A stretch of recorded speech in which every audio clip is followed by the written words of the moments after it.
ಬೆಂಗಳೂರಿನಿಂದ ಜೋಗ್ ಫಾಲ್ಸ್ಗೆ 8 ತಾಸು 6 ನಿಮಿಷ 427 ಕಿಲೋಮೀಟರ್ ಮತ್ತು ಜೋಗದಿಂದ ಟೆಂಪಲ್ಗೆ 8 ಕಿಲೋಮೀಟರ್ 25 ನಿಮಿಷ ಮತ್ತು ಶಿವಮೊಗ್ಗದಿಂದ ಜೋಗ್ ಫಾಲ್ಸ್ಗೆ 2 ತಾಸು 102 ಕಿಲೋಮೀಟರ್.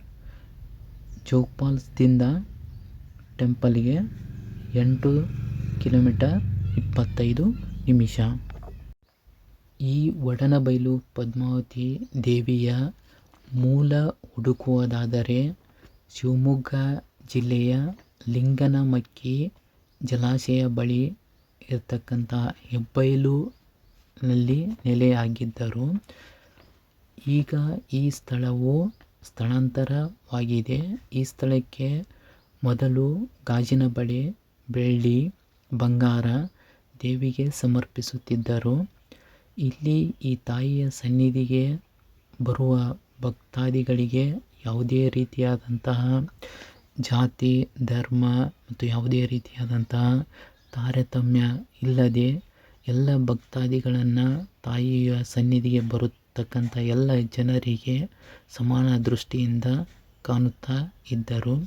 ಈ ತಾಯಿ ಮೊದಲು ಒಡನಬೈಲು ತಾಯಿ ಎಂದು ಜನರು ಕರೆಯುತ್ತಾ ಇದ್ದರು. ಈಗ ಎಚ್.ಎಂ. ವೀರರಾಜ ವಂಶಸ್ಥರು ನಡೆಸಿಕೊಂಡು ಹೋಗುತ್ತಾ ಇದ್ದರು. ಇಲ್ಲಿ ಡ್ಯಾಮ್ ಆಗಿರುವುದರಿಂದ ಈ ಸ್ಥಳವನ್ನು ಸ್ಥಳಾಂತರಗೊಳಿಸುವ ಸಂದರ್ಭ ಒದಗಿ ಬರುತ್ತದೆ. ಈ ವಂಶಸ್ಥರು ಈ ಸ್ಥಳವನ್ನು ಬಿಟ್ಟು ಬೇರೆ ಸ್ಥಳಕ್ಕೆ ಹೋಗುವ ಸಂದರ್ಭದಲ್ಲಿ ಈ ದೇವಿಯ ಸವಿನೆನಪಿಗಾಗಿ ಇದನ್ನು ದೇವಿಯ ಮೂರ್ತಿಯನ್ನು ತೆಗೆದುಕೊಂಡು ಹೋಗುತ್ತಾರೆ. ಆ ಸ್ಥಳವು ಯಾವುದೆಂದರೆ ಒಡನಬೈಲು ಎಂಬ ಸ್ಥಳದಲ್ಲಿ. ಆ ಸ್ಥಳವು ಕಾಡು ಪ್ರಾಣಿಗಳಿಂದ ಮತ್ತು ದಟ್ಟ ಅರಣ್ಯ ಮತ್ತು ಭಯಂಕರವಾಗಿ ಇದ್ದಿದ್ದರಿಂದ ಇಂತಹ ಸ್ಥಳದಲ್ಲಿ ಈ ವಂಶಸ್ಥರು ಸ್ಥಳಾಂತರವಾಗಿ ಜೀವನ ನಡೆಸುವುದು ತುಂಬ ಕಷ್ಟಕರವಾಗಿ ಇರುತ್ತಿತ್ತು. ಜೀವನ ಸಾಗಿಸುವುದು ತುಂಬ ಕಷ್ಟಕರ ಯಾವ ರೀತಿಯಾಗಿ ಇರುತ್ತದೆಯೋ ಅದೇ ರೀತಿಯಾಗಿ ಇಲ್ಲಿ ಇಂತಹ ಸಂದರ್ಭದಲ್ಲಿ ಇವರು ತಾಯಿಯನ್ನು ಪೂಜಿಸುವುದನ್ನು ಮರೆತು ಬಿಟ್ಟಿದ್ದರು. ಈ ಸಂದರ್ಭದಲ್ಲಿ ಎಚ್.ಎಂ. ಜೈನ ವೀರರಾಜರ ಕನಸಿನಲ್ಲಿ ಬಂದು ನನ್ನನ್ನು ಪೂಜಿಸು ಎಂದು ಆ ತಾಯಿಯು ಕನಸಿನಲ್ಲಿ ಬರುತ್ತಾಳೆ. ಎಚ್.ಎಂ.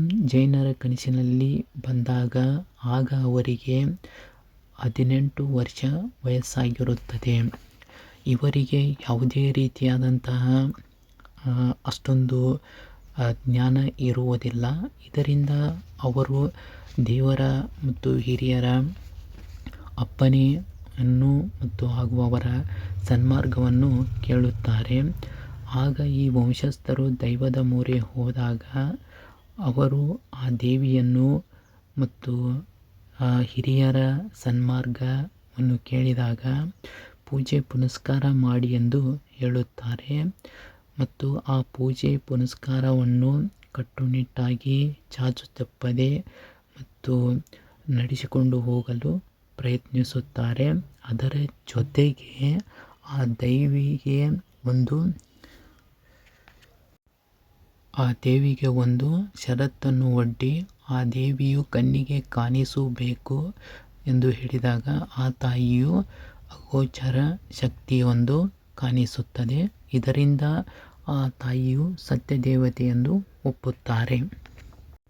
ಇಲ್ಲಿ 7 ಅಡಿ 77 ತೂಕದ ಮುಕ್ತಿನಾಗ ಮೂರ್ತಿಯನ್ನು ಇಲ್ಲಿ ಕಾಣಬಹುದು. ಈ ಮುಕ್ತಿನಾಗಕ್ಕೆ 108 ಬಾರಿ ಪ್ರದಕ್ಷಿಣೆ ಹಾಕುವುದರಿಂದ ಹಾಗೂ ಅಭಿಷೇಕವನ್ನು ಮಾಡುವುದರಿಂದ ನಿಮಗೆ ಇದ್ದಂತಹ ನಾಗದೋಷ, ಸರ್ಪದೋಷ, ಕಾಳಸರ್ಪದೋಷ ಪರಿಹಾರ ಆಗುತ್ತದೆ ಎಂದು ಹೇಳಬಹುದು. ಈ ಸ್ಥಳಕ್ಕೆ ಬರ್ತಕ್ಕಂತಹ ಎಲ್ಲ ಭಕ್ತಾದಿಗಳಿಗೆ ಯಾವುದೇ ರೀತಿಯಾದಂತಹ ಜಾತಿ, ಧರ್ಮ, ಭೇದ ಭಾವ ಇಲ್ಲದೆ ಎಲ್ಲರನ್ನೂ ಸಮಾನ ದೃಷ್ಟಿಯಿಂದ ಕಾಣುವುದರ ಜೊತೆಗೆ ಇಲ್ಲಿ ಈ ಹುತ್ತದ ಪ್ರಸಾದವನ್ನು ಅಜ್ಜರ ಕೈಯಿಂದ ತೆಗೆದುಕೊಳ್ಳುವುದರಿಂದ ತುಂಬ ಒಳ್ಳೆಯದು.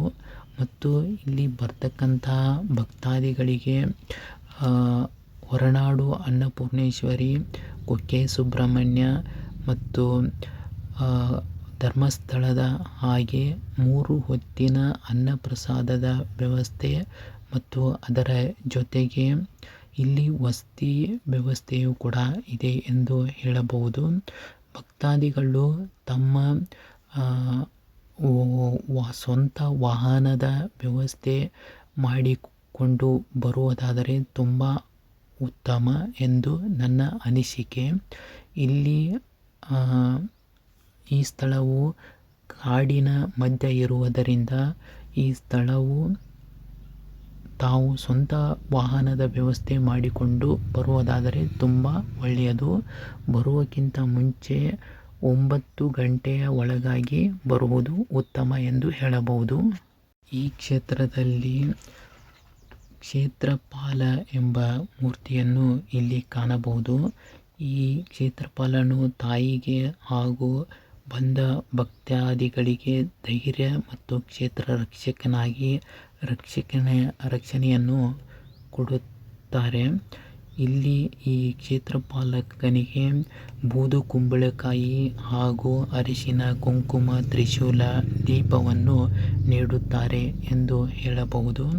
ಇಲ್ಲಿ ಮಕ್ಕಳಾಗದವರಿಗೆ ಮಕ್ಕಳ ಭಾಗ್ಯ ಮತ್ತು ಮದುವೆ ಆಗದವರಿಗೆ ಮದುವೆಯ ಭಾಗ್ಯ ಆದಷ್ಟು ಬೇಗನೆ ಕರುಣಿಸುತ್ತಾರೆ ಎಂದು ಹೇಳಬಹುದು. ಇಲ್ಲಿ ಬಂದ ಭಕ್ತಾದಿಗಳು ತಮ್ಮ ಸ್ವಂತ ವಾಹನ ವ್ಯವಸ್ಥೆ ತುಂಬ ಉತ್ತಮ ಎಂದು ಹೇಳಬಹುದು.